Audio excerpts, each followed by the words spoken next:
Well, in my time on this planet, throughout many interactions with people, occasionally I've come across a few personalities that if I wasn't careful, I could easily perceive them as being overly brash or judgmental or arrogant. I mean, there's just some people who are so direct that they can come across that way even if they don't mean to. You ever met people like that? I mean, they just say it direct and you're like, wow, that's kind of rude, even though they don't perceive it that way.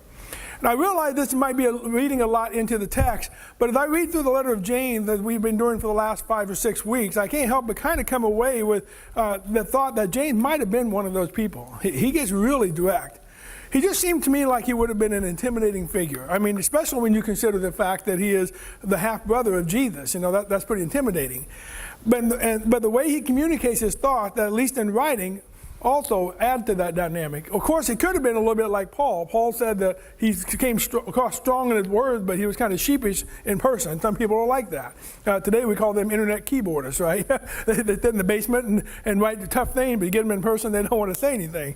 But there's no doubt there's times when James intentionally is trying to be harsh to emphasize a point or two. And we're going to see that side of James this morning as we get into this final chapter of his letter to James, or his letter to the followers who have scattered throughout the Gentile lands in an effort to escape persecution or maybe just to pursue a better life for themselves. However, before we get into that, I want to quickly share kind of some of my own observation from James chapter 4. That Mark Graylis preached on last week. And I'm extremely grateful that he came and shared with you. I had been looking for an opportunity for him to bring him in. Some of you know, and most of you know, he became the pastor of my home church, Union Christian Church, actually while I was in college. So I didn't get to know him as well as I did Floyd Miller, who was there before. He's also the one, though, who opened the door to my coming to Corey Zion in 2016. When I ran into him and Wilma at Union Christian, or at the Union Hospital, and I told most of you that story, so I won't go into it this morning. But again, I hope you were blessed by his presence and his message last week. And that said, though, I do want to make sure that you know and understand that these insights that I want to share with you from chapter 4 are not to any way to discount or overshadow anything he said last week, but merely to add to them and to remind us of some of the things he touched upon. And the first thing I observed on, or was reminded of in chapter 4, is that in the same way that we can't sit on the fence when it comes to God, we can't, as Mark so eloquently put it last week, we also cannot straddle the fence when it comes to this Jesus-following life. Trying to passionately, relentlessly, and unabashedly pursue the pleasures and priorities and the proposed resolution to life in the world that we live in, and still expect to foster and maintain a deep, fruitful relationship with God just doesn't work. There's just two things that at some point they're going to intersect and they're going to fight each other. In fact, Jesus himself said if you try to do that, there will come a time when you will have to choose one way or the other. And it's way too easy to pursue the wrong thing. And not only will straddling the fence lead you to incorrectly think of God as some kind of cosmic killjoy, but you will also begin to see others around you, especially in the body of the church, as enemies or even competitors who may have something you want or able to do something you can't do. And ultimately this will lead to animosity in our relationship with others in the church, with those who we perceive as standing in our way or as more favored by God in some way. The second thing that I observed in James chapter 4 is that if we make the effort to cultivate a relationship with God instead of aligning ourselves with the values and the priorities of the world around us as they try to persuade us to adopt those things and pull us into it, then God will honor that attempt to cultivate that relationship by enhancing his relationship with us. Or as Jane put it, he will draw nearer to us. Now we understand how we can draw near to God, right? Through prayer, through the Word, through communion with our fellow believers. But how is it that God draws nearer to us? What is he talking about there? Well, first, since cultivating a relationship with God most definitely includes a kinship with his Word, I think he enhances his relationship with us by kind of peeling the scales off, so to speak, so that we gain a better understanding of his Word and consequently of himself. He allowed us to see him more clearly and more frequently when we invest that time and that effort. Secondly, through that process, the confidence that we have in God himself, in his promises, and in the eternal destiny that he promises us grows exponentially. It's hard to explain to someone who's not really there yet in their faith. But doubts really do begin to melt away over time because we invest in pursuing and getting to know God. And I think that's because he kind of raises our level of assuredness as a result of those efforts. It just kind of comes with time. In 2 Peter chapter 1, Peter encourages readers to keep taking steps on the ladder of their spiritual journey by adding to their faith goodness, and to goodness self-control, and to self-control kindness, and so forth.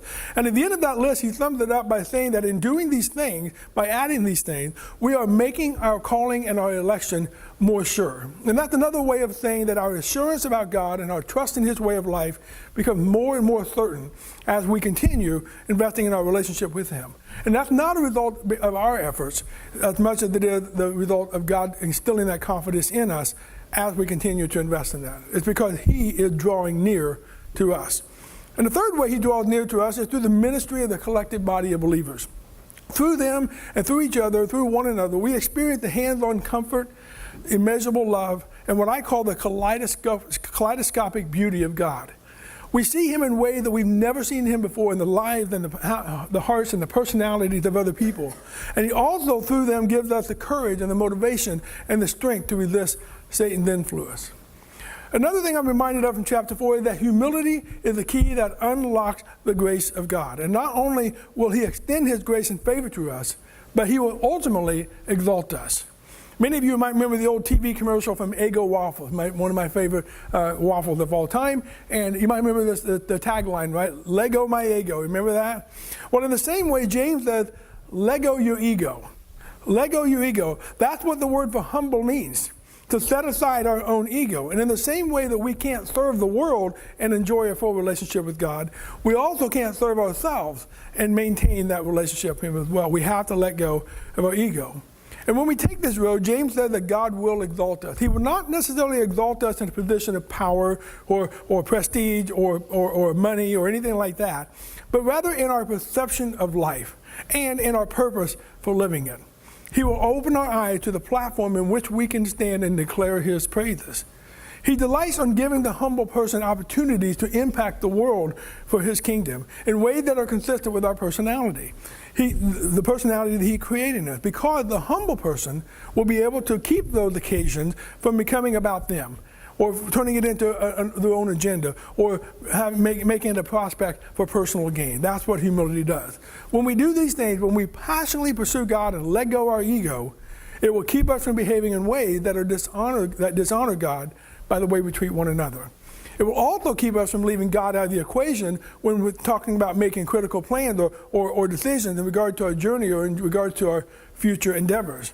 And leaving God out of the decision-making process and determining in terms of planning and pursuing our future not only leads us into losing sight of our real purpose in this life, but it gives Satan a doorway to enticing us to pursue all the wrong things in all the wrong ways. A great example of this is the story of Lot, all the way back in the book of Genesis. Remember Lot? He was the nephew of Abraham. Abraham was called by God to leave his homeland and leave his family to go where God would lead him. Except they didn't quite fully listen all the way. He took Lot with him. And over time, they both became very successful financially, which in their turn meant that they had an abundance of livestock and an abundance of people working for them and an abundance of living quarters or tents and so forth. And it got to the point where there just wasn't enough room for both of them where they were. You know, they were kind of in that same vicinity, and things started kind of intersecting, and the competition and bad blood between their employees started causing great strain, and probably great strain in their relationship as well. So Abram went to Lot and he said, listen, we need to go our separate ways in order to resolve this conflict and also maintain good things between us. And so he gave Lot the choice as to which way he wanted to go. He told Lot, you go this way, I'll go that way. You go that way, I'll go this way. Your choice. But Lot, instead of bringing the matter to God in prayer and seeking his direction, the Bible says that he looked at the land that looked the most luscious and that would best serve his business and financial interests, and he chose to go that way. In other words, he chose a human way of making a decision versus the godly way. And the problem is that it put him right in the thick of the people of Sodom and Gomorrah, two towns that are full of arrogant, wealthy, and extremely wicked, inhospitable people. People, much like James seems to have in mind as chapter 5 opens. And he has some very harsh words for people that fall into that category. Now, perhaps James felt that many of those who left Jerusalem were doing the same thing in some way. We don't really know. Nevertheless, he doesn't shy away from addressing these kind of people who live in selfish ways, and he uses this opportunity to address them. So let's check it out beginning in chapter 5, verse 1. He says, "Come now, you rich, Weep and howl for the misery that are coming upon you. Your riches have rotted and your garments are moth-eaten. Your and your gold and your silver have corroded, and their corrosion will be evidence against you and will eat your flesh like fire. You have hid up treasures in the last days. Behold, the wages of the laborers who mowed your field, which you kept back by fraud, are crying out against you, and the cries of the harvesters have reached the ears of the Lord of hosts. You have lived on the earth in luxury and in self-indulgence. You have fattened your hearts in a day of slaughter. You have condemned and murdered the righteous person. He, meaning the righteous person, does not resist you. Wow, James, tell us how you really feel. Right? I mean, that's pretty harsh. Right? And now there's some question here as to whether James is aiming his comments toward the actual believer that he's writing to, or maybe just kind of venting out his thoughts and feelings toward those on the outside who are doing this. And honestly, I'm not sure of the neither or question. I don't think it's written necessarily about one or the other. In fact, I think it's written about both. Those who lived on the outside that lived like this, and those who supposedly were believers that lived like this. And those who were believers obviously are even more subject to pronouncement of judgment that James is declaring here. Now, to be clear, James is not condemning people who have money across the board. That's not what he's doing. In fact, throughout Scripture, there are multiple examples of people who were very wealthy that God used in phenomenal ways, some that he made wealthy. And people in the Old Testament and the New Testament alike. Just a few examples that include Abraham and David and Solomon, who was considered in today's money probably a trillionaire. Nicodemus, Barnabas, Lydia, Joseph of Arimathea, who gave up his tomb for Jesus, the mother of John Mark, Cornelius the centurion, and many others. The Bible as a whole encourages believers to be financially wise and in turn to use some of that gain to bless others. So what James is attacking here are those that have not only arrogantly left God in the dust in pursuit of wealth, but have let greed have its way and gone about attaining it in some very completely unjust ways. In fact, in Proverbs 10, Solomon kind of contrasts the two different ways that people go about doing money. He says in Proverbs 10:2, he says, treasure gained by wickedness do not profit, but righteousness delivers from death. And then in verse 4 and 5, he says, a slack hand causes poverty, but the hand of the diligent makes rich. He who gathers in the summer is a prudent son. He who sleeps in the harvest is a son who brings shame. So he's comparing two different ways that people try to build up financial gain. So one is okay, the other one is not. And the one that is not is what James is attacking here. There's nothing wrong with making a good living or saving or investing. But when people, especially those who claim to follow Jesus, compromise the gospel and the moral values to attain their wealth in unrighteous ways, they've crossed the line. And James refers to some who attained it by exploiting those who work for them and not paying them the agreed upon wage by looking for loopholes. We all know businessmen like that. Some defrauded others through deceptive and dishonest means. Some probably gouged people in times of desperation. Some even resorted to violence to attain their riches. And there's no shortage of verses, particularly in Proverbs, that speak into this travesty. In the first dozen verses in Micah chapter 2 that you can read later on, God really goes to town on people about getting rich this way. In our text this morning, James warned that by their arrogance and greed, they are digging their own graves, so to speak. In fact, I like the way the Message rephrased the James word in part of this, saying that while they think they are piling up wealth, what they're really doing is piling up judgment against themselves. In fact, Solomon said something very similar in Proverbs chapter 1, verse 18 to 19. He said, these men lie in wait for their own blood. They set an ambush for their own lives. Such are the ways of everyone who is greedy for unjust gain. It takes away the life of his possessors. I have to laugh a little and even kind of cringe a little because I'm about to do something I never thought I'd do in a sermon. And Jennifer's laughing because she always knows what this is. And that is, I'm going to kind of tell you about or quote a scene from a soap opera. No, I do not watch soap operas, okay? But as I was writing out this manuscript last night, in some odd chance, Jennifer happened to be watching General Hospital. And that's her one soap opera. There's one of those moments when I'm glad I wear a hearing aid and I can just turn it off, But in this particular time, I just happened to look up while the scene was on, and of course the words were at the bottom of the screen. And I had to be honest, I was kind of blown away at the timing of this and the fact that I just happened to look up when this scene was going on. It was a scene in which one of the villains of the show, a man who became rich and powerful in a very ruthless way, is in prison, and he gets stabbed by a fellow inmate. And afterward, he had this vision that he's dying or he's teetering on the brink of life and death. And he finds himself in this vision still in a prison and engaging in a conversation with his sister, who tells him that it was his eternal destiny. And upon hearing his objection to that, she said some extremely wise words. She said, you spent your whole life wanting your own way and using any means to get it. But some things you just can't control. No matter how determined or powerful or ruthless you might be, in the end, we're all just mortal. She said, you built this prison by your own selfish ambitions and your cruelty to other people and your lust for power. If you didn't want to see this and you're passing from one life to another, you should have made different choices. And she then proceeded to remind him of Bible verses that he had quoted multiple times, particularly one from 1 Corinthians 13:13 about love. And that you had so many opportunities to show love to other people, and you threw them all away. And although I'm still a little shocked that God used a soap opera scene to kind of add a little meat to this message, it describes much of what James is writing about in these opening verses of chapter 5.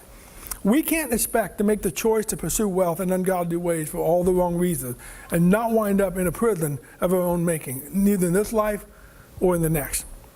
But if we're being honest with ourselves, it is difficult and discouraging to watch people do things like this day in and day out and appear to live a luxurious life without any consequence and not be tempted to want to get a piece of the pie. It really is tempting. Sometimes we just long for Jesus to come back, not just because we want to be with him, but if we're being completely candid, sometimes because we want to see the people that do this get what's coming to them, right? I mean, we want to see justice. It's hard not to think that way at times. And perhaps it's with that thought in mind that James writes his next thought about waiting on Jesus' return in James chapter 5, verse 7, which I did put it up there. He said this, he said, be patient, therefore, brothers, until the coming of the Lord. See how the farmer waits for the precious fruit of the earth, being patient about it, until it receives the early and the late rains. I can't help but think that James might have had in mind some similar things that David wrote in Psalm 37. David started out that chapter by writing this. He said, don't worry about the wicked or the envy or envy those who do wrong. For like grass, they will soon fade away. Like spring flowers, they soon wither. A few verses later, he concluded, rather be still in the presence of the Lord and wait patiently for him to act. Don't worry about evil people who prosper or fret about the wicked schemes. Sometimes it's not easy to do that, but we are reminded not to worry about those things. And again, though, that can be tough to do, and it can be tough to get a grip on our own thought process, on our own jealousy, on our own competitive nature, or our own impatience. And James isn't oblivious to that fact, which is why he encourages his readers that while we anxiously await for the return of the Lord, there's a couple of things that we need to concentrate on. First, he says, you also be patient. Establish your hearts, for the coming of the Lord is at hand. Now, what does he mean by establish your hearts? He means that what we talked about earlier when we talked about reviewing chapter 4, to cultivate the kind of relationship with God that makes us strong enough to endure through the difficult times in life and to resist the temptation to make the wrong choices, to continue to grow in our courage and our character and our consistency, to have stamina in our suffering. And we can do so if we wholeheartedly believe and trust that Jesus will indeed return as he said he would, even if it isn't in our lifetime. Our assurance in that truth should mirror the image of Paul in the final letter to Timothy as he came close to the end of his own life. He said, there is laid up for me the crown of righteousness, which the Lord, the righteous judge, will award to me on that day, and not only to me, but to all those who have loved his appearing. We can do that if we can hold on if we can hold on to that belief. Secondly, James says, do not grumble against one another, brothers, so that you may not be judged. Behold, the judge is standing at the door. A little bit of a warning there, right? When we get impatient, it's very easy to criticize and complain and to judge one another. And James said, don't let yourself get to that point. To accomplish this directive from James means we need to keep our own heart in tune with Christ and check ourselves at the door before we start looking for fault in others. The third thing that James encourages readers to do, found in verses 10 to 11, which I don't have on the screen, is to keep in mind all of those who blazed the trail before us and held on to the faith in spite of the obstacles they faced. There's something about knowing the stories of others who went before us and endured great obstacles that just inspired us. And we just lost two of those people this past 10 days who did that very thing. James refers to the story of Job. Hebrews 11, known as the Hall of Faith, recall the story of many others about them, saying about them that they were able to do so because they didn't look to the earth as their permanent home. They looked for a city beyond this. In addition to these biblical examples, I would also encourage you to listen to the stories and read the biographies of those closer to our own time who have left us great examples of endurance and courage and faithfulness. The fourth thing James mentioned in verse 12 is to pay special attention to our words, especially when it comes to invoking the name of God. He's not referring to taking God's name in vain necessarily, although that certainly violates our relationship with him. But he's specifically referring to swearing on something by God's name. Such a time when we say things like, I swear to God, or with God as my witness, or maybe even the phrase, so help me God. All those things call kind of a special attention to God to zero in on it and hold us somehow in some way or another to his higher promise. Sometimes we say things like this carefully to convince others of the truthfulness of a claim or a statement, right? We just do that. First of all, if our integrity is intact, we have no need to do such a thing. But more importantly, there's something about doing it that, like I said, elevates the seriousness of our word and borders on dangerous territory with God. You know, there's too many things that can keep us from following through on a promise or tempt us to violate it in some way that should prevent us from invoking the seriousness of God's name to the matter. And think about this, in a culture where more than 50% of all married couples fail to hold on to the sworn promise of marriage, and many others violating the oath of faithfulness in what's supposed to be the most sacred of relationships, do we really want to risk adding the name of God to a promise and then having to answer for that when we don't keep it? That's dangerous. Even Jesus warned against the frivolous use of such statements in his Sermon on the Mount in Matthew. Instead, he said, just let our word alone be our bond and just live up to that. I would also encourage you to another time kind of read Ecclesiastes chapter 5, verse 4 through 6, where Solomon talks about that. But even as James writes all these things to encourage his readers to do as part of their spiritual journey, he's aware of just how challenging and weary the Jesus-following life can be. As most of you know, it can be a roller coaster life, emotionally, physically, and especially for the Christian, spiritually. And as a result, James reminds us that we are called to a life of dependency on prayer and praise and partnership with other believers through all the ups and the downs. That's the message we see in the last few words of his letter, beginning in verse 13. And these words sometimes kind of present a unique challenge to some in the 21st century. So let me read through this real quick and comment on it, and then we'll close out. He says, is anyone among you suffering? Let him pray. Is anyone cheerful? Let him sing praise. Is anyone among you sick? Let him call for the elders of the church and let them pray over him, anointing him with oil in the name of the Lord. And the prayer of faith will save the one who is sick, and the Lord will raise him up. And if he has committed sins, he will be forgiven. Therefore confess your sins to one another and pray for one another, that you may be healed. The prayer of a righteous person has great power as it is working. Elijah was a man with a nature like ours. He prayed fervently that it might not rain, and for 3 years and 6 months it did not rain on the earth. Then he prayed again, and heaven gave rain, and the earth bore its fruit. My brothers, if anyone among you wanders from the truth and someone brings him back, let him know that whoever brings back a sinner from his wandering will save his soul from death and recover a multitude of sins. Now, there are those segment of believers who kind of read this passage and use it to justify not seeking qualified medical attention, but rather depend on nothing but prayer alone and the power of prayer. However, their misguided intentions come from a deep misunderstanding of the Greek word used in the context in which it's used when he mentions being sick. James uses two different words for sickness in verses 14 to 15. And while the word in verse 14 can sometimes mean physical sickness, outside of the gospel, that is primarily used to point to spiritual weakness. The word he uses in verse 15 literally meant weariness. In fact, there's only one other time in all the New Testament where the word is used, in Hebrews chapter 12, verse 3, in which the author wrote, "Consider him," meaning Jesus, "who endured from sinners such hostility against himself, so that you may not grow weary or faint-hearted." That's the same word that James uses. And when you consider the context in which James uses this word, it's obvious that he's not referring to medical or physical challenge, but rather the spiritual challenges that weaken us spiritually and cause us to grow weary, to lose our way a little. Challenges where a boost of hope or maybe even a course correction is much needed. That's what he's talking about here. James never advocates for people to shy away from medical doctors for physical ailments. In fact, as you may recall, the author of Luke and Acts was a physician. There's a reason Paul invited him to travel with his entourage beyond just the spiritual encouragement that he brought. Right? I mean, Paul was going to get hurt a lot. He needed a doctor. When I read and I understand James' words in light of the context that he writes them, I think the closest thing that we see today in the application of his words is what we might refer to as rededication. James is saying that there will be times when people will lose their way. They may for a time, out of a sense of weariness or weakness, start pursuing worldly pleasures and worldly ways, or make the mistakes of using words to harm and criticize others, or even participate in other things that James addresses throughout the letter. But even so, they're not beyond redemption at that point. There's a spiritual sickness that can be addressed, and the rest of us must allow room for restoration and give grace to those who are seeking it. In spite of the sometimes harsh way that James addressed people throughout this letter, he still leaves room for grace and restoration. He still calls us to look out for one another rather than harshly judge or condemn one another. That's what's supposed to make us unique and attractive to the world around us. It's what keeps us unified spiritually, no matter how much we might be scattered physically, as were the original audience of James in his letter. So with that, we carefully conclude our study of this short, practical, hard-hitting letter this morning.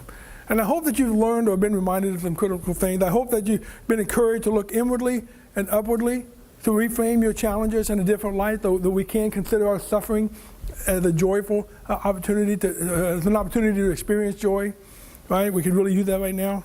And I hope that you have been strengthened to keep enduring and to look for opportunities to strengthen others around you who may be struggling rather than judging them. That's what makes us the church. Let's pray.